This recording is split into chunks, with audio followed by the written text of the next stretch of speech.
देखो next question देखो, अगला क्वेश्चन जो है इसमें है कि correct statement among the following with respect to ionisation energy, है ना। इज आर मतलब कि इन स्टेटमेंट से आयनाइजेशन एनर्जी के लिए कौन सा स्टेटमेंट करेक्ट है, ठीक है। तो देखो सबसे पहला स्टेटमेंट है कि ionization energy first, ionization energy second और ionization energy third for indium more than that of aluminium. यानी ये कहा गया है क्या इंडियम की जो ये आयनाइजेशन एनर्जी है ना, क्या ये एल्यूमिनियम से ज्यादा होती है ना। दूसरा स्टेटमेंट क्या है, ionisation energy of first scandium is higher than that of the cobalt. क्या स्कैंडियम की जो आयनाइजेशन एनर्जी है ना वो किससे ज्यादा होती है, कोबाल्ट से ज्यादा होती है क्या। तीसरा स्टेटमेंट है गैलेनियम, गैलेनियम की ionisation energy lower than selenium. ये कह रहा है कि जो गैलेनियम की आयनाइजेशन एनर्जी क्या है, सेलेनियम से क्या है, लो होती है, कम होती है क्या।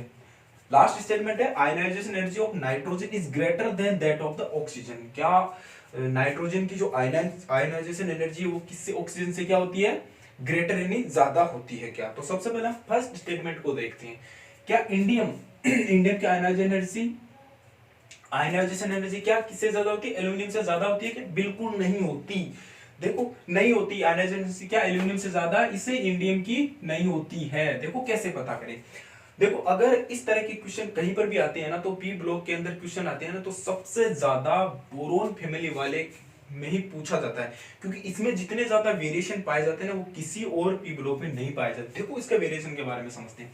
हमें पता है कि बोरोन का इलेक्ट्रॉनिक कॉन्फ़िगरेशन ये होता है कि 2s2 2p1, sorry p1 2p1 यहाँ पर है ना। ये बोरोन का क्या होता है, इलेक्ट्रॉनिक कॉन्फ़िगरेशन होता है। इसी तरह से ही इसका क्या बोलते हैं, एल्यूमिनियम का, फिर गैलेनियम का, फिर इंडियम का, फिर थेलियम सॉरी टीआई का, है ना। तो इसका एक केस। अब देखो हमें इलेक्ट्रॉनिक कॉन्फ़िगरेशन देखने के बाद क्या होता है कि हमें पता है, हम एक चीज हमेशा मानते हैं कि किसी भी ग्रुप के अंदर या किसी भी फैमिली के अंदर जब आप ऊपर से पीरियडिक टेबल में ऊपर से नीचे आते हो तो एटम का साइज बढ़ता है, क्योंकि कोषों की संख्या बढ़ती है। ये बिल्कुल आपने करेक्ट सुना है ना, ये हम जानते भी हैं, है ना। जैसे ऑक्सीजन फैमिली में ऊपर से नीचे आते हो या क्लोरीन से ऊपर से नीचे आते हो, क्या होता है, साइज बढ़ता है। लेकिन यहाँ ऐसा नहीं होता। यहाँ अगर आप बोरोन से नीचे की रहोगे ना तो कंटिन्यूअली साइज नहीं बढ़ेगा। देखो यहाँ पर जो होता है ना, एल्यूमिनियम का जो साइज होता है ना, एल्यूमिनियम का साइज वो गैलेनियम से बड़ा होता है ना। इसका साइज यानी गैलेनियम का जो जीए का साइज है ना, गैलियम का साइज क्या होता है, इस एल्यूमिनियम से छोटा होता है। लेकिन हम क्या पढ़ते हैं, इसका बड़ा होता है, ऊपर से बड़े होना चाहिए। लेकिन इसका कारण क्या है, और दूसरा देखो इसका इंडियम का जो है ना साइज जो होता है ना वो इससे छोटा बड़ा होता है, ठीक है, यानी इससे भी बड़ा होता है। इसका मतलब ये इसका साइज इससे छोटा होता है और एल्यूमिनियम का साइज, इस जीए का साइज एल्यूमिनियम से छोटा होता है। इसका कारण क्या होता है, देखो जैसे ही हम पी ब्लॉक में इंटर करते हैं तो सबसे पहले बोरोन फैमिली आती है। लेकिन जब भी बोरोन फैमिली यानी जैसे गैलियम या इंडियम है ना, इनसे पहले क्या होते हैं, गैलियम से पहले क्या होते हैं कि क्या होता है कि डी ऑर्बिटल यानी डी ग्रुप चला जाता है, डी ग्रुप निकल जाता है। तो यहां पर क्या होता है, इस गैलियम के अंदर क्या होता है कि पूरे के पूरे डी ऑर्बिटल के अंदर 10 इलेक्ट्रॉन प्रेजेंट होते हैं, है ना। अब देखो 10 इलेक्ट्रॉन प्रेजेंट होने से क्या होता है कि उसमें डी डी कॉन्ट्रैक्शन होता है, यानी डी ऑर्बिटल का कॉन्ट्रैक्शन होता है, जिससे क्या होता है कि डी ऑर्बिटल की जो शिल्डिंग होती है ना वो पुअर यानी वीक हो जाती है। जिससे हमें पता है जब ऊपर से नीचे आते हैं तो साइज तो बढ़ता है, लेकिन साथ में क्या होता है कि न्यूक्लियर फोर्स भी बढ़ता है, यानी स्ट्रॉन्ग न्यूक्लियर फोर्स भी बढ़ता है। लेकिन यहां पर देखो डी ऑर्बिटल में इलेक्ट्रॉन आने के कारण यानी डी ऑर्बिटल का पूरा फील्ड होने के कारण क्या होता है कि डी ऑर्बिटल की शिल्डिंग क्या होता है, पुअर हो जाती है ना।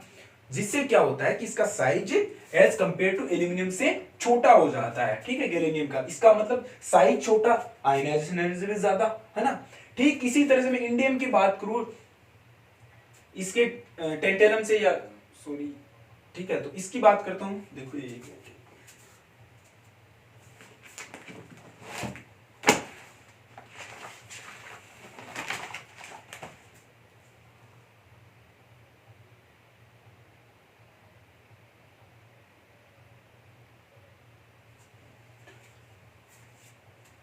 देखो ठीक इसी तरह से मैं थेलियम की बात करता हूं इंडियम से। तो देखो थेलियम का साइज क्या होता है, इंडियम से छोटा होता है। क्यों, क्योंकि थेलियम से पहले जस्ट पहले क्या था, ओ जो एफ ग्रुप वाले एलिमेंट है ना वो आ जाते हैं। तो हमें पता एफ ग्रुप वाले आने के कारण क्या होगा, थेलियम की क्या हो जाएगा इसमें, सॉरी इसमें पूरे के पूरे क्या है, एफ ऑर्बिटल भी क्या होते हैं, भरे होते हैं, है ना। एफ ऑर्बिटल में 14 इलेक्ट्रॉन भरे होते हैं। अब क्या होता है, लेंथेनोइड संकुचन, लेंथेनोइड कॉन्ट्रैक्शन पाया जाता है इसमें, कहां पर, थेलियम में आने के बाद में। और इसी लेंथेनोइड कॉन्ट्रैक्शन के कारण क्या होता है कि एफ ऑर्बिटल के कारण, एफ ऑर्बिटल में पूरे के पूरे आने के कारण लेंथेनोइड कॉन्ट्रैक्शन, जिससे क्या होता है कि एफ ऑर्बिटल की पुअर क्या है, वीक शिल्डिंग होती है।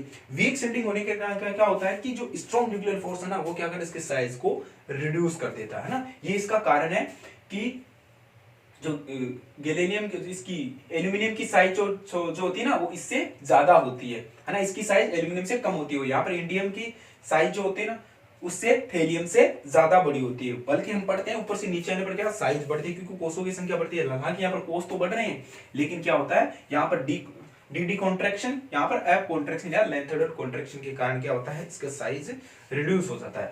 अब देखो हमें पहले स्टेटमेंट की ओर देखते हैं। तो पहले स्टेटमेंट मैंने एक ऑर्डर लिखा है कि फर्स्ट आयनाइजेशन, सबसे ज्यादा आयनाइजेशन एनर्जी होती है ना वो फर्स्ट बोरोन की, इन तीनों में, यानी बोरोन की चाहे फर्स्ट आयनाइजेशन एनर्जी या सेकंड हो या थर्ड हो, तीनों ही सबसे ज्यादा होती है। क्योंकि बोरोन के पास क्या होता है, वीकेंड पी ऑर्बिटल होता है और एस ऑर्बिटल भी होता है, जिससे क्या होता है इसका जो न्यूक्लियस की ये दोनों क्या पास होते हैं इसके, इसीलिए इसकी आयनाइजेशन एनर्जी क्या होती है, तीनों ही आयनाइजेशन एनर्जी क्या होती है एज कंपेयर टू बाकी के ज्यादा होती है। उसके बाद देखो टाइटेनियम की आयनाइजेशन, देखो थेलियम की आयनाइजेशन एनर्जी सबसे ज्यादा होती है। बोरोन के बाद किसकी होती है, थेलियम की आयनाइजेशन एनर्जी ज्यादा होती है। इसका कारण क्या होता है, वही लेंथेनोइड कॉन्ट्रैक्शन, है ना। लेंथेनोइड कॉन्ट्रैक्शन के कारण क्या होगा कि इनका शिल्डिंग तो पूर्ण हो जाती है, लेकिन क्या होता है स्ट्रॉन्ग न्यूक्लियर फोर्स के कारण क्या होता है बहुत ही ज्यादा अट्रैक्शन, यानी इसकी साइज रिड्यूस हो जाती है। इसलिए क्या होता है थेलियम की आयनाइजेशन एनर्जी ज्यादा होती है बोरोन के बाद। उसके बाद गैलियम की है ना। उसके बाद एल्यूमिनियम की, सबसे कम इंडियम की। हमें यहाँ पर इंडियम ही पूछा है तो इसका मतलब यहाँ पर भी कम। दूसरे में देखो फिर गैलियम की, फिर थेलियम की, फिर इंडियम की, फिर एल्यूमिनियम की। इसका मतलब सेकेंड आयनाइजेशन एनर्जी जो होती है ना वो इंडियम की ज्यादा होती है एज कंपेयर टू एल्यूमिनियम। ये इसका ऑर्डर है। अब तीसरे में देखो यही ऑर्डर है, फिर बोरोन का, फिर गैलियम का, फिर थेलियम का, फिर एल्यूमिनियम का, फिर इंडियम का। ठीक है, तो अब देखो इसका मतलब हमारा पहला जो होता है ना वो तो क्या होता है इनकरेक्ट, है ना। करेक्ट, सॉरी इनकरेक्ट होता था, करेक्ट नहीं है, करेक्ट स्टेटमेंट नहीं है। अब देखो दूसरा क्या है, आयनाइजेशन और स्कैंडियम की जो हायर होती है क्या कोबाल्ट से, क्या वास्तव में होती है। तो हमें एक चीज का पता होना चाहिए कि जब भी आप पीरियोडिक टेबल में लेफ्ट से राइट की ओर जाते हो तो कोष तो उतने होते हैं, लेकिन इलेक्ट्रॉनों की संख्या बढ़ती है। इलेक्ट्रॉनों की संख्या बढ़ने के साथ साथ क्या होता है उसकी न्यूक्लियर फोर्स भी बढ़ता है ना। तो इसका मतलब न्यूक्लियर फोर्स बढ़ने के कारण क्या होता है, हमें पता है इसके, अगर आप लेफ्ट से राइट की ओर जाते हो तो एटम का साइज क्या होता है छोटा होता है। और हमें पता है जितना एटम का साइज छोटा होगा उसकी आयनाइजेशन एनर्जी उतनी ज्यादा होगी, उसको इलेक्ट्रोनेगेटिव उतनी ज्यादा होगी। इसका मतलब दूसरा स्टेटमेंट भी क्या होता है इनकरेक्ट है, करेक्ट नहीं है ना। ये भी करेक्ट नहीं है, दोनों स्टेटमेंट फर्स्ट और सेकंड करेक्ट नहीं है। अब इसका मतलब हमारे पास जो ऑप्शन है देखो जिसमें सेकंड है, ये सेकंड है, इसका मतलब ये भी क्या है गलत, है ना। अब देखो यहाँ पर क्या है फर्स्ट है गलत, अब यहाँ पर क्या है फर्स्ट है गलत, यानी जिसमें फर्स्ट और सेकंड है वो तो हमारे ऑप्शन कट गए। अब बचा कौन सा, यही बचा। इसका मतलब हमारा राइट आंसर कौन सा होगा, थर्ड और फोर्थ, यानी थर्ड और फोर्थ क्या है करेक्ट आंसर। अब देखो थर्ड और फोर्थ कैसे करेक्ट है, हमें पता है गैलियम की जो आयनाइजेशन एनर्जी है इज लोअर देन सेलेनियम, बिल्कुल सही बात है। गैलियम किसका है, बोरोन फैमिली का है, लेकिन सेलेनियम किसका, ऑक्सीजन फैमिली का। हमें पता है कि जब पीरियोडिक टेबल में आप लेफ्ट से राइट जाते हो तो आयनाइजेशन एनर्जी का मान क्या होता है ज्यादा होता है। इसका मतलब सेलेनियम का आयनाइजेशन एनर्जी ज्यादा है एज कंपेयर टू गैलियम। इसका मतलब हमारा ये करेक्ट आंसर है। अब देखो लास्ट स्टेटमेंट क्या है कि नाइट्रोजन की ionisation energy, first ionization energy क्या होती है ऑक्सीजन से ज्यादा होती है क्या, बिल्कुल होती है। देखो कैसे, अगर हम बात करें नाइट्रोजन के पी ऑर्बिटल के अंदर तो हमें पता है कि नाइट्रोजन का जो पी ऑर्बिटल होता है ना उसमें क्या होता है 3 इलेक्ट्रॉन होते हैं, जबकि ऑक्सीजन वाले जो पी ऑर्बिटल होते हैं इसमें कितने इलेक्ट्रॉन होते हैं, 4 इलेक्ट्रॉन होते हैं, है ना। ये हमें पता है ना, ठीक है। तो 4, इसका मतलब इस इलेक्ट्रॉन को निकालना बिल्कुल आसान। हमें पता है कि हाफ फील्ड और फुल फील्ड जो इलेक्ट्रॉनिक कॉन्फ़िगरेशन उनकी स्टेबिलिटी ज्यादा होती है, उनसे इलेक्ट्रॉन निकालना आसान नहीं होता। तो देखो पी ऑर्बिटल जो नाइट्रोजन का पी ऑर्बिटल है वो हाफ फील्ड होता है, इसका मतलब इससे जो पहला इलेक्ट्रॉन निकालना इतना आसान नहीं है। जबकि यहाँ से देखो हाफ फील्ड नहीं, एक इलेक्ट्रॉन निकलने के बाद क्या होता है उसमें हाफ फील्ड आएगा, इसका मतलब मोर स्टेबल कॉन्फ़िगरेशन आएगा। तो इसका मतलब ये भी करेक्ट आंसर है बिल्कुल। नाइट्रोजन की जो ionisation energy, first ionization energy, first ionisation का मतलब पहला इलेक्ट्रॉन निकालने के लिए जो एनर्जी देनी पड़ती है ना इलेक्ट्रॉन निकालने के लिए, वो एज कम्पेयर टू ऑक्सीजन ज्यादा होती है। बिल्कुल सही है, इसका मतलब हमारे थर्ड और fourth answer, fourth statement correct है, तो हमारा सेकंड ऑप्शन इसमें बी ऑप्शन करेक्ट आएगा। ठीक है, तो ये क्वेश्चन हो गया। अब देखो नेक्स्ट क्वेश्चन देखते हैं, इसको उतार लीजिए। देखो नेक्स्ट क्वेश्चन है the stereochemical relationship of H1 Ha and Hb in the following molecule is. यानी ये जो कंपाउंड दिया गया ना उसमें दो हाइड्रोजन दिए हुए हैं, कौन कौन से, एक तो Ha, ठीक है, और एक Hb।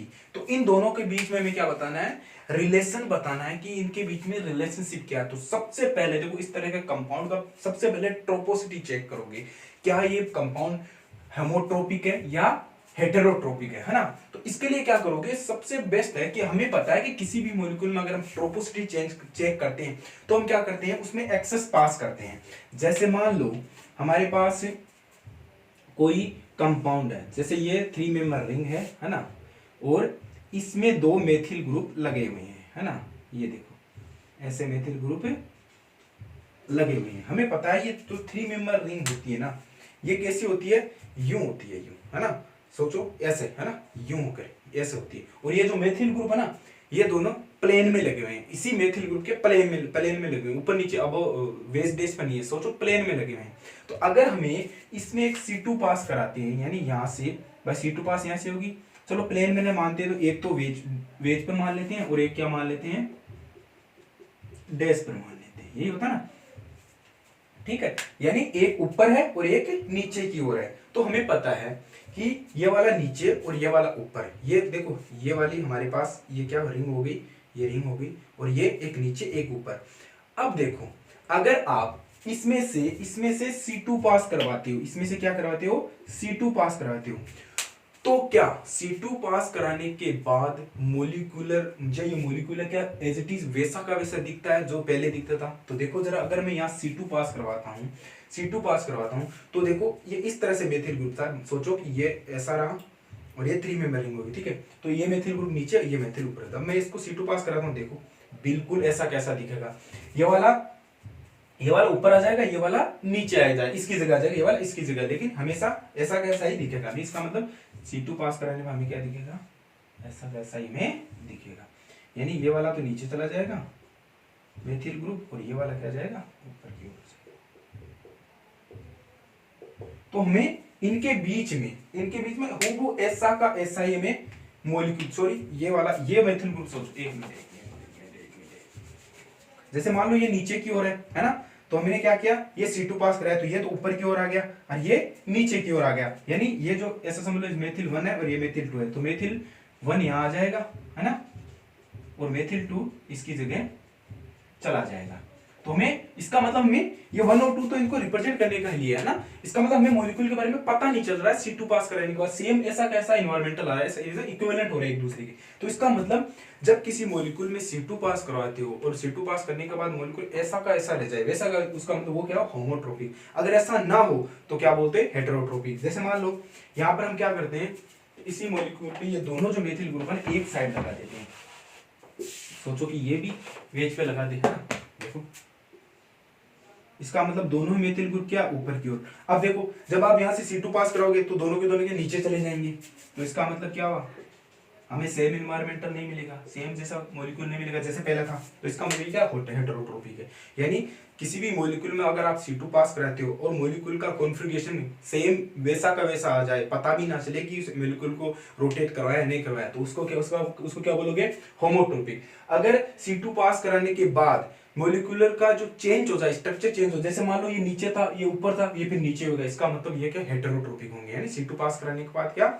जो मॉलिक्यूल C2 पास कराने के बाद सेम ऐसा कैसा आता है तो क्या होता है, होमोट्रोपिक। अगर वैसा नहीं आता तो हेटेरोट्रोपिक, ठीक है। तो इसका मतलब अब देखो हम सबसे पहले इसकी ट्रोपोसिटी चेक करते हैं। ये जो हमें कंपाउंड लिया है ना, इसके में क्या करते हैं, ट्रोपोसिटी चेंज करते हैं। तो देखो H1 Ha हाइड्रोजन ए हाइड्रोजन बी के बीच में रिलेशन पूछा, अगर मैं यहाँ पर C2 लगाता हूँ तो मैं इसको पलट देता हूँ, तो क्या ऐसा कैसा रहता है, बिल्कुल नहीं रहता, पूरा का पूरा चेंज हो जाता है। देखो पूरा का पूरा स्ट्रक्चर चेंज हो, ये वाला इधर आ जाता है, ये वाला उधर चला जाता है ना, ऐसा ही होगा ना। ये हिस्सा उधर, ये हिस्सा इधर, है ना। तो इसका मतलब ये क्या है, हेटेरोट्रोपिक है। इसका मतलब होमोट्रोपिक तो नहीं है, ये क्या है, हेटेरोट्रोपिक है। हमारा ये ऑप्शन गलत हो गया, ठीक है। अब देखो दूसरा ऑप्शन क्या है कि एनिसोट्रोपिक। एनिसोट्रोपिक का मतलब क्या होता है कि हमें पता है कि ये एक दूसरे के अंदर क्या मिरर इमेज बननी चाहिए, है ना। अगर मैं यहां से प्लेन लगाता हूं, कोई प्लेन लगा तो इनके बीच में तो क्या एक दूसरे की मिरर इमेज, ये तो रिफ्लेक्ट हो रहे हैं लेकिन देखो इधर नहीं थे तो इधर नहीं है, सेम इन्वायरमेंट नहीं है। इसका मतलब एक दूसरे के मिरर इमेज भी नहीं है। जब आप प्लेन लगाते हो तो क्या आता है, एक दूसरे के डाइस्टीरियोमर आते हैं, यानी इनका मिरर इमेज नहीं बनता। हमें पता है जिसका मिरर इमेज नहीं बनता उसको हम क्या बोलते हैं, डाइस्टीरियोमर। इसका मतलब इसका करेक्ट आंसर क्या था, सी था। ये क्या है, डाइस्टीरियोट्रोपिक है, यानी डाइस्टीरियोट्रोपिक है, ना कि होमोट्रोपिक। ये है डाइस्टीरियोट्रोपिक, ठीक है। क्यों, क्योंकि सीधा सा बात है, अगर हमें पता है कि अगर हमें आरएस कॉन्फिगरेशन निकाले, अगर एक का आर आर आ रहा है, दूसरे का अगर आर एस आ रहा है, तो ये भी क्या होते हैं, डाइस्टीरियोट्रोपिक होते हैं, ठीक है। तो हम निकालेंगे तब भी, लेकिन निकालने की जरूरत नहीं है, सीधा सिंपल क्वेश्चन है। आप सबसे पहले ट्रोपोसिटी चेक करोगे। जब ट्रोपोसिटी चेक करें, यहाँ C2 लगाए तो जो मॉलिक्यूल का एनवायरमेंटल जो था वो पहले जैसा नहीं रहता, चेंज हो जाता है ना।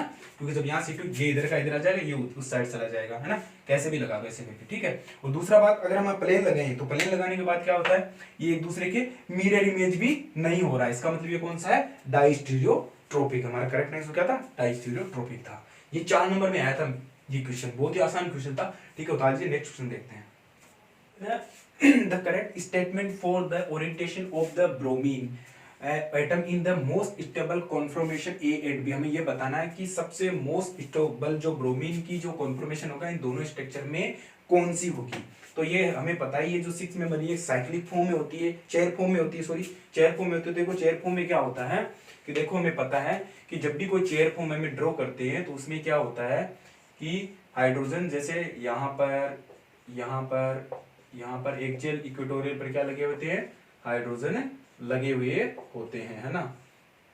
यहाँ पर और यहाँ पर और यहाँ पर, ठीक है। अब देखो, अब हमें एक चीज का पता है कि जब भी, अब हमें पता है कि जो इस चेयर फॉर्म रिंग के जो उभरी हुई सतह है ना, ये वाली, जैसे यहाँ पर ये उभरी हुई, देखो ये इधर उभरी हुई, इस पे देखो इधर ही उभरी हुई, इधर देखो ये उभरा हुआ, ये उभरा हुआ, तो उस पर जो भी ग्रुप लगा होता है ना वो क्या होता है, एक्जियल कहलाता है। उसको क्या बोलते हैं, एक्जियल बोला जाता है। और दूसरा जो जहां पर लगे हुए ना नीचे की ओर, देखो ये नीचे की ओर, ये भी देखो ये नीचे की ओर, है ना, ये नीचे की ओर, इनको क्या बोलते हैं हमें, इक्वेटोरियल। ये सारे के सारे क्या है, ये एक्सियल, ये भी एक्सियल, ये भी एक्सियल, ये भी एक्सियल, और बाकी क्या बचे, ये सारे के सारे जो उभरी हुई सतह पर लगे वो क्या हो, एक्सियल होते हैं, बाकी सारे के सारे क्या होते हैं, इक्वेटोरियल होते हैं, ठीक है। तो हमें इन दोनों जो चेयर फॉर्म, इनके दोनों चेयर फॉर्म बना के हमें ये बताना है कि यहाँ पर जो ब्रोमीन है ना, या इसका जो मोस्ट कॉन्फॉर्मेशन होगा ना वो कौन सा होगा।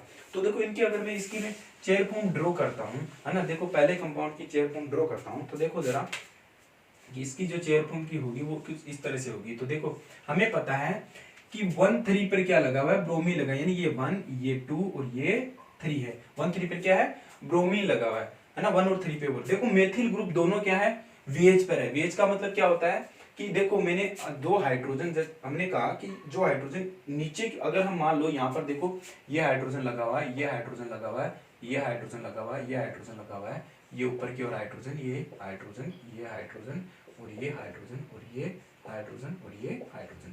अगर मान लो आपको ऊपर से देखे, हमेशा इस चेयर फॉर्म को क्या ऊपर से देखना, ऊपर से देखने पर जो उभरे हुए जो जितने भी ग्रुप दिख रहे हैं ना ऊपर की ओर, जैसे देखो इक्वेटोरियल वाला हाइड्रोजन, ये एक्सियल वाला हाइड्रोजन, ये एक्सियल वाला, ये इक्वेटोरियल वाला, ये एक्सियल वाला, है ना, ये सारे के सारे क्या होते हैं, रिंग के ऐसे ऊपर की ओर होते हैं। उनको हमेशा क्या मानते हैं, वेज के ऊपर मानते हैं। जो आपको ऊपर से देखने जो ऊपर की ओर दिखते हैं ना, देखो ये सारे के सारे हाइड्रोजन, चाहे एक्सियल वाला हो चाहे देखो इक्वेटोरियल वाला हो, जो भी हाइड्रोजन या जो भी ग्रुप ऊपर की ओर दिखते हैं ना, ऊपर से देखने पर वो हमेशा कहां पर होते हैं, वेज पे। हमें पता है वेज वाला ऊपर की ओर होता है और डैश वाला नीचे की ओर होता है, ठीक है। अगर आप ऊपर से देखे हो तो जो भी हाइड्रोजन ऊपर की ओर दिख रहे हैं ना, मैं देखो यहाँ पर ये इक्वेटोरियल वाला ऊपर की ओर दिख रहा है, ये वाला ऊपर की ओर दिख रहा है, ये देखो यहाँ पर एक्सियल वाला ऊपर की ओर दिख रहा है, तो ये सभी के सभी क्या होते हैं, ये होते हैं वेज के ऊपर होते हैं। और बाकी जो नीचे की ओर दिख रहा है ना, जैसे मान लो ये देखो यहाँ पर इक्वेटोरियल वाला, ये क्या नीचे की ओर दिख रहा है, यहाँ एक्सियल वाला नीचे की ओर दिख रहा है, उनको हम क्या मानते हैं, डैश के ऊपर मानते हैं, ठीक है। तो इसी तरह से हमें इस स्ट्रक्चर को देखो पढ़ते हैं कि मोस्ट कॉन्फॉर्मेशन स्टेबल, मतलब मोस्ट स्टेबल कॉन्फॉर्मेशन इन दोनों में ब्रोमीन वाला कौन सा होगा। तो सबसे पहले देखो हम चेयर फॉर्म बनाते हैं। अब देखो पहले के अंदर क्या है कि हमें कहा कि 1,3 पर क्या होता है, मेथिल देखो ऊपर की ओर है, यहाँ पर भी इक्वेटोरियल पर, यहाँ पर भी क्या है, इक्वेटोरियल के ऊपर है। अब देखो यहाँ ब्रोमीन नीचे की ओर, हमें पता है नीचे की ओर 1,3, जब हम नीचे की ओर देखेंगे तो क्या होगा, ब्रोमीन नीचे चला जाएगा, इसका मतलब ये आपका ब्रोमीन क्या नीचे की ओर कहां पर है, एक्सियल पर। हमें पता है उभरी हुई सतह कौन सी होती है, एक्सियल पर। अगर कोई उभरी हुई सतह इस चेयर पॉम्बरिंग के इस उभरी हुई सतह पर कोई भी ग्रुप लगा हो तो उसको क्या बोलते हैं, एक्सियल बोलते हैं। ठीक है, तो पहले में क्या है, ए स्ट्रक्चर में क्या ब्रोमीन कहां पर है, एक्सियल के ऊपर होगा, तो इसका मतलब कहां पर है, axial in both A and B, हो सकता है दोनों में हो, है ना, axial in A and equatorial in B, हो सकता है ये भी राइट हो, लेकिन equatorial both A and B, इसका मतलब पहला, इसका मतलब हमारा सी तो कट गया कि दोनों पर इक्वेटोरियल पर नहीं है। अगर हम बात करें तीसरे की, इक्वेटोरियल इन बिल्कुल नहीं, एक्सियल इन बी हो ही नहीं सकता, ये भी कट गया, इसका मतलब बचा कौन सा, हमारा ए और बी में से कोई एक आंसर होगा। अब देखो कौन सा आंसर होगा, देखते हैं। तो इसके लिए हम क्या करते हैं कि दूसरे यानी बी की स्ट्रक्चर को ड्रॉ करते हैं। तो देखो बी की स्ट्रक्चर को ड्रॉ करते हैं, यहां पर करते हैं।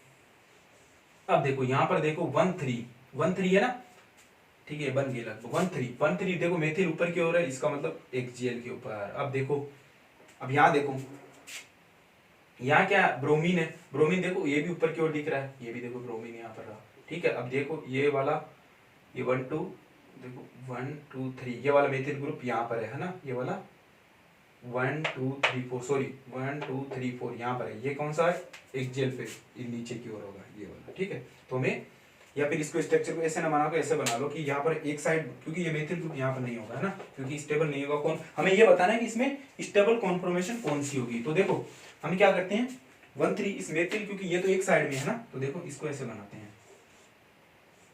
देखो यह मेथिल ग्रुप ऊपर की ओर, यह वाला है ना 1,3, ये मेथिल ग्रुप ऊपर की ओर है, ये क्या, सॉरी मेथिल ग्रुप यहाँ पर ऊपर की ओर। अब देखो ये मेथिल कौन सा है, डैश के ऊपर है ना, तो इसका मतलब ये नीचे की ओर होगा, एक ही बात है, कैसे ही बना दो। अब देखो यहाँ पर ब्रोमीन 1,3 ब्रोमीन दोनों क्या है, देखो ये भी वेज पर दिखेगा, ऊपर वाले में ऊपर वाले दिखे वो हमेशा वेज पे होते हैं, तो देखो ये वाला वेज पर होगा, ये भी वाला वेज, इसका मतलब दूसरे बी में कौन सा, इक्वेटोरियल पर। तो सेकंड ऑप्शन में क्या, बी में क्या इक्वेटोरियल पर दिया है, इसका मतलब हमारा जो करेक्ट आंसर होगा वो बी होगा। अब देखो यहाँ एक ध्यान देने योग्य बात है कि अगर मान लो कि कभी कभार क्या होता है कि हमें इस चीज का पता नहीं होता कि कैसे करें, तो उसमें देखो हमेशा ध्यान रखा कि कभी भी जो बल्कि ग्रुप होता है ना, बल्कि ग्रुप हमेशा ही इक्वेटोरियल पर लगाया जाता है ना, बल्कि ग्रुप हमेशा इक्वेटोरियल पर लगाया जाता है, हमेशा ध्यान रखना, है ना।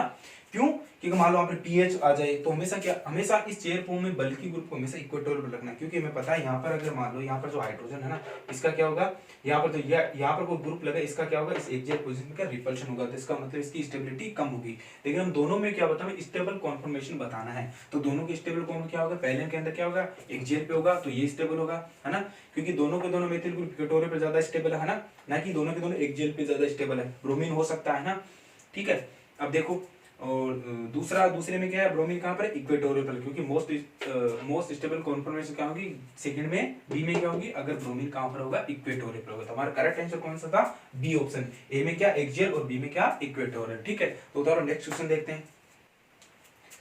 देखो नेक्स्ट क्वेश्चन है, among the following complexes one showing the highest rate of substitution of CO ligand and heating with one equivalent of PPS3 in decalin. मतलब ये कह रहा है कि इन जो फॉलोइंग कंपाउंड में से सबसे ज्यादा हाईएस्ट रेट CO की जगह सब्स्टिट्यूशन करना है PPS3 का, तो सबसे हाईएस्ट रेट वाला कौन सा होगा कि सबसे इजीली सबसे हाईएस्ट रेट में इस CO की जगह हम क्या कर दें, PPS3 को सब्स्टिट्यूट कर दें। तो सबसे पहले ध्यान देने की बात है कि जो सब्स्टिट्यूशन रिएक्शन होता है जो मेटेलिक कंपाउंड की, तो वो सबसे ज्यादा इजी होती है कौन सा, जो कंपाउंड क्या करते हैं 16 इलेक्ट्रॉन रूल को फॉलो करते हैं, उन्हीं में सबसे आसानी से होती है सब्स्टिट्यूशन रिएक्शन। लेकिन हमें पता है कि ये जितने भी कंपाउंड दिए गए हैं ना, उसमें क्या होता है कि सारे के सारे 18 इलेक्ट्रॉन रूल फॉलो कर रहे हैं। तो देखो यहाँ पर सबकी जो हेप्टिसिटी वो 5 है, तो मैग्नीशियम Mn का जो इसके अगर मैं इलेक्ट्रॉन बात करूं आउटर सेल में 7 होते हैं, 7 और 5 है ना 12 और 6 कितने 18 मतलब ये सारे के सारे कंपाउंड क्या होते हैं 18 इलेक्ट्रॉन रूल को फॉलो करते हैं। तो हमने ये कहा कि जनरली 18 इलेक्ट्रॉन रूल वाले रिएक्शन नहीं देते, लेकिन जनरली देते हैं। वो कौन से कंपाउंड होते हैं जो कि 18 इलेक्ट्रॉन रूल, जिसका 18 इलेक्ट्रॉन रूल फॉलो करते हैं, वो सब्स्टिट्यूशन रिएक्शन देते हैं। वो लिगेंड देते हैं जो अपनी, वो कंपाउंड देते हैं, वो मेटेलिक कंपाउंड देते हैं जो अपनी हेप्टिसिटी को चेंज करते हो, यानी अपनी हेप्टिसिटी को मान लो नीटा 3 से नीटा 1 में ले जाए, नीटा 5 से नीटा 2 में आ जाए, नीटा 3 में आ जाए, जो अपनी हेप्टिसिटी को चेंज करते हैं। तो यहाँ पर सबकी हेप्टिसिटी 5 है, तो मतलब ये सारे के सारे हेप्टिसिटी तो चेंज कर सकते हैं। लेकिन मुझे एक बात बताओ, अगर मैं बात करूं इस 5 मेंबर रिंग की, है ना, मैं इन सब में 5 मेंबर रिंग की बात करता हूं, है ना, तो ये देखो, ये इस हेप्टिसिटी का मतलब क्या होता है कि यहाँ पर जो मैग्नीशियम होता है ना, वो क्या होता है, इस ओवरऑल रिंग से क्या होता है, जुड़ा, इसकी हेप्टिसिटी 5 होती है, मतलब ओवरऑल रिंग से जुड़ा होता है। अब हमें पता है कि ये जब भी 18 इलेक्ट्रॉन रूल फॉलो करेगा, ये सारे के सारे 18 इलेक्ट्रॉन रूल फॉलो कर रहे हैं, तो इसके लिए क्या होता है कि इसकी हेप्टिसिटी चेंज करनी होगी। अब देखो, हमें पता है ये जो 5 मेंबर रिंग है ये क्या एरोमेटिक होती है, तो क्या ये एरोमेटिसिटी अपने खोना चाहेगी, हेप्टिसिटी 5 से 3 में आना चाहेगी, है नहीं आना चाहेगी, क्योंकि इसकी एरोमेटिसिटी डिक्रीज हो जाएगी। तो इसका मतलब इतना आसान नहीं इसकी एरोमेटिसिटी डिक्रीज करना। तो इसका मतलब क्या होता है कि देखो यहाँ पर देखो, पहले में देखो यहाँ पर भी क्या 5 मेंबर रिंग है ना, तो इसका मतलब ये भी क्या होती है, इसकी हेप्टिसिटी चेंज नहीं, क्योंकि अगर इसकी हेप्टिसिटी चेंज कर दी तो क्या उसकी एरोमेटिसिटी क्या होती है, खत्म हो जाएगी। इसका मतलब इसकी रेट सबसे कम हो जाएगी, है ना। अब देखो इसकी बात करते हैं, वही मसला है, यहाँ पर 5 मेंबर रिंग है, तो इसकी हेप्टिसिटी भी चेंज होगी, तो एरोमेटिसिटी हो गया, यहाँ पर भी यही होगा। अब देखो लास्ट में देखो, या इंडेनाइल है, तो इंडेनाइल क्या होती है, हमें पता है कि ये इंडेनाइल होती है ना, जिसमें क्या होता है, एक यहाँ पर होता है, ठीक है, इसका हमें इसकी डायरेक्ट बना देता हूँ, ठीक है, यहाँ पर क्या मैग्नीशियम लगा होता है, और यहाँ पर क्या CO और CO और CO, ठीक है। अब देखो यहाँ पर जो ये 5 मेंबर रिंग है ना, ये अपनी हेप्टिसिटी चेंज कर सकती है। क्यों कर सकती है, क्योंकि यहाँ पर जब ये अपनी हेप्टिसिटी चेंज करेगी, तो इसके जो पीछे वाली रिंग जो है ना, ये एरिन रिंग, ये एरिन रिंग क्या करेगी, अपनी हेप्टिसिटी को, अपनी एरोमेटिसिटी को स्विच कर देगी, इसको अपनी एरोमेटिसिटी दे देगी। इसे यहाँ कर, इसकी एरोमेटिसिटी यहाँ पर चेंज हो जाए, ये क्या होता है, इसकी हेप्टिसिटी क्या होती है, नीटा 5 से नीटा 3 में जा सकती है। इसका मतलब बाद में क्या होगा, ये 16 इलेक्ट्रॉन रूल फॉलो करेगा, यहाँ पर फिर CO लिगेंड निकल जाएगा, और क्या होगा, ppS3 का सब्स्टिट्यूशन हो जाएगा। इसका मतलब हमारा जो करेक्ट आंसर कौन सा था, ये वाला था। क्योंकि अगर पांचों की बात करें, इन सब में बात करें, तो सब में क्या होता है, ये जो 5 मेंबर रिंग है, ये अपनी हेप्टिसिटी होगी ना, जब नीटा 5 से नीटा 3 में आएगी, तो इसकी हेप्टिसिटी, इसके एरोमेटिसिटी को मेंटेन करने के लिए क्या बैकअप नहीं होता है। लेकिन यहाँ पर जो इंडियन रिंग के लिए क्या होता है कि इसकी हेप्टिसिटी को क्या होता है, इसकी सॉरी एरोमेटिसिटी को मेंटेन रखने के लिए क्या होता है, बैकअप किसका होता है, इस एरी रिंग का होता है। ये एरी रिंग क्या करती है, अपनी हेप्टिसिटी को स्विच करती है ना, इसको देती है, जिससे क्या होता है, इसकी एरोमेटिसिटी मेंटेन रहती है ना पीछे से। तो जिससे क्या होता है, ये सबसे इजीली क्या करते हैं, CO का सब्स्टिट्यूशन किसके द्वारा कर सकती है, ppS3 के द्वारा आसानी से हो सकता है। सबसे ज्यादा रेट किसकी होगी, इसकी होगी, क्योंकि यहाँ पर हेप्टिसिटी जब चेंज होती है ना, तो हेप्टिसिटी क्या करती है, एरी रिंग स्विच कर देती है। अगर मान लो यहाँ पर मान लो ये होता है इसके अंदर, है ना, ये होता, सोचो यहाँ पर 5 मेंबर रिंग होती और एक और एरिन रिंग जुड़ी होती, दोनों, है ना, ये होता, तो ये इसकी जो रेट होगी ना, इसकी रेट इससे भी ज्यादा होगी, क्योंकि यहाँ पर दो रिंग जुड़ी हुई इसकी एरोमेटिसिटी को मेंटेन करने के लिए। यहाँ पर क्या है, दो रिंग जुड़ी है, लेकिन यहाँ पर एक ही है और यहाँ पर कुछ भी नहीं है। उसके बाद देखो ये भी होता है, इसकी भी थोड़ी ज्यादा होती है, क्योंकि बेंजीन रिंग जुड़ी हुई है। लेकिन सबसे हाईएस्ट पूछिए, इनमें सबसे हाईएस्ट ये होती है। हो सकता है आने वाले एग्जाम में ये ग्रुप लगा के देगी, इसका मतलब सबसे हाईएस्ट ये होगी, क्योंकि यहाँ पर क्या होती है, दो एरिन क्या होती है, इसकी एरोमेटिसिटी को मेंटेन रखती है। तो इसका मतलब हमारा करेक्ट आंसर डी आंसर होगा, ठीक है। तो पता चल गया क्यों होती है, क्योंकि यहाँ पर ये अपनी हेप्टिसिटी नहीं खोना चाहिए, क्योंकि अगर ये हेप्टिसिटी खोते हैं ना बाकी, तो इनके क्या होती है, एरोमेटिसिटी भी डिक्रीज हो जाती है। कोई भी कंपाउंड ये नहीं चाहेगा, कोई भी साइक्लिक कंपाउंड ये नहीं चाहेगा कि इसकी एरोमेटिसिटी डिक्रीज हो। लेकिन यहाँ पर जो एरोमेटिसिटी डिक्रीज होगी ना, ये इस एरिन के द्वारा इसकी एरोमेटिसिटी स्विच करती जाएगी, है ना, जिससे क्या होगा, ये आसानी से सब्स्टिट्यूशन रिएक्शन दे देगी, ठीक है। तो लीजिए नेक्स्ट क्वेश्चन देखते हैं। देखो नेक्स्ट क्वेश्चन है, द ज्योमेट्री या shape of the Fe4 core of the cluster. हमें इस क्लस्टर की क्या बतानी है, ज्योमेट्री बतानी है। तो देखो हम एक रूल पढ़ते हैं ओमसी के अंदर, ऑर्गेनोमेटेलिक जो कंपाउंड है उसमें क्या होता है, एक रूल होता है polyhedral scattered electron pair theory. Polyhedral electron scattered electron pair theory. इसमें क्या होता है कि हम सारे के सारे इनके आउटर शेल के इलेक्ट्रॉन को काउंट करके हम ये बताते हैं कि इस किसी भी कंपाउंड की, किसी भी ऑर्गेनोमेटेलिक कंपाउंड की शेप क्या होगी, है ना।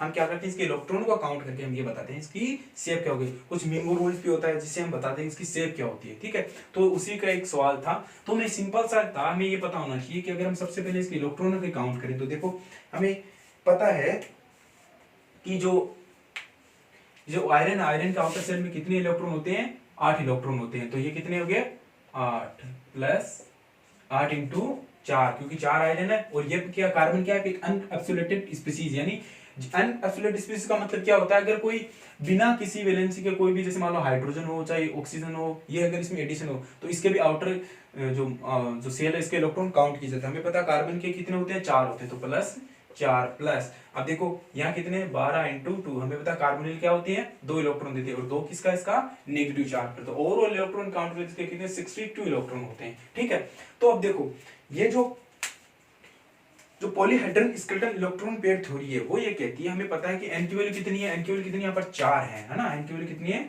4 है, एन बराबर क्या है 4 है।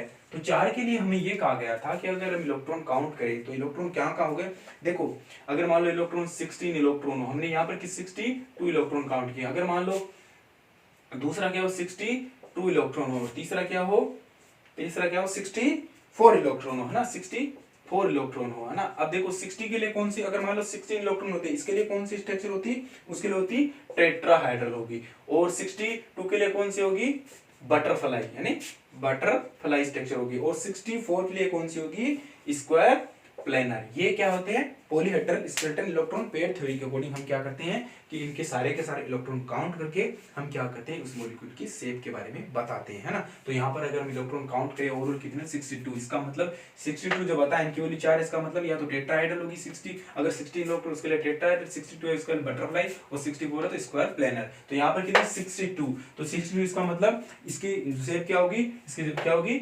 बटरफ्लाई, यानी इसका जो करेक्ट आंसर कौन सा था, बटरफ्लाई शेप होगी, इसकी कौन सी होगी बटरफ्लाई। ठीक है, हालांकि मिंगो रूल से भी हमें पता करते हैं कि शेप के बारे में, लेकिन यहाँ पर सिंपल सी है। तो आप किसी भी मॉलिक्यूल के, हम इसके बारे में भी ओएमसी के अंदर पूरे डिटेल से पढ़ेंगे, पूरा का पूरा पढ़ेंगे कैसे किसी भी मॉलिक्यूल की या किसी भी ओएमसी ऑर्गेनोमेटल कंपाउंड की जो polyhedral skeleton electron pair theory है उसके अकॉर्डिंग हम किसी की शेप बता सकते हैं, चाहे वो कितना ही बड़ा, जैसे हम आइसोहाइड्रोन की बताते हैं, इन सबका इलेक्ट्रॉन काउंट करके हमें ये बताते हैं, है ना।